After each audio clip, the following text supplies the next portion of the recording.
umuntu agendana ubumuga si umuntu adashoboye. Hariho byinshi ashobora guterera mu iterambere ry'igihugu na cyane cyane mu kugwiza umwimbu.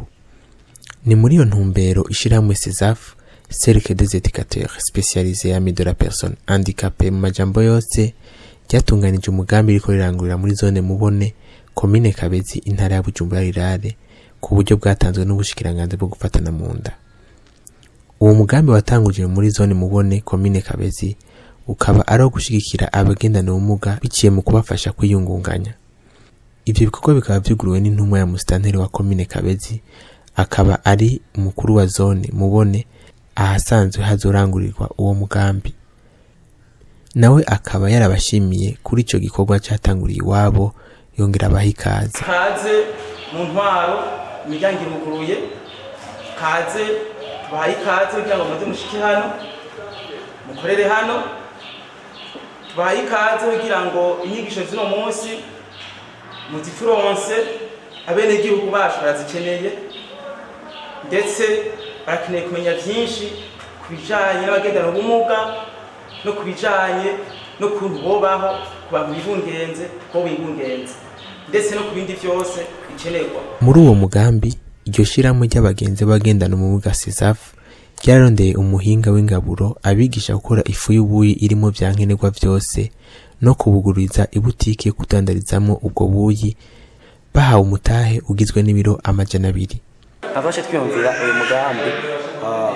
uyu mugambi mubona ni umugambi w'ingaburo ufatiye mu kuba mu guterateranya imfungurwa zitandukanye kugira ngo bakore ubuyi babazaniye, tubereke ivyo twebwe twakoze n'ingene naho ni kugira ngo ubuyi buboneke, nabo bafate akaryo keza ko kugira mu kirenge cyacu, nabo bamenye ingene bacanga ubuyi, bamenye ingene ubuyi bukorwa, kugira ngo nabo mu nyuma babwikore twebwe tumanze kubukora, nabo batume biteza imbere ubwabo, hama bateza imbere ikibano aho baherereye, ndetse n'igihugu cyose. Tumaze kubona ko mu bituma ubumuga bubaho harimwo no gufungura nabi, twaciye twiyumvira gukora uyu mugambi aho dushaka gufasha baba abakenyezi bibungenze canke abagendana ubumuga kumenya akamaro ko gufungura neza mu kurwanya ubumuga bumwe bumwe, kubera nk'umukenyezi yibungenze iyo afungura nabi ni hajya acavyara nk'umwana yanyunyutse, kunyunyuka nako ubwo n'ubumuga cyatuma uwo mwana atagira utuguvu muhaguruke.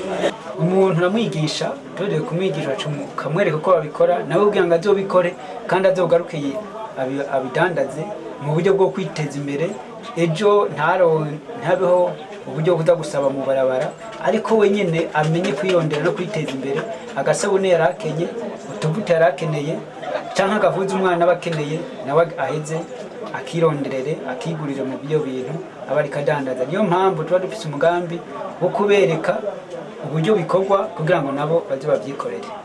Iyo fu ikaba igizwe n'ibigori, isoya, amasaka, ibiyoba na sesame. Amafaranga azova muri urwo rudandazwa akazofasha iyo miryango izwe hanini n'abakenyezi bafise abana bagendana ubumuga, kuko benshi muri bo ari ntabwa. Nasanze ko umuntu agendana ubumuga, nasanze yoshobora gutera imbere akaza ni muri banki agakora umugambi umeze neza, agateza imbere igihugu mu buryo bumeze neza kandi agendana ubumuga. Turabibutsa kandi ko iryo shirahamwe CESAPH ryavukiye muri kaminuza y'u Burundi, rishinzwe n'abanyeshuri bize bakanonosora imyifato y'abagendana ibimuga haraheze imyaka 3. Uwo mugambi ukaba uzobandanya kuko CESAPH yiyemeje gufasha mu iterambere ry'abagendana ubumuga.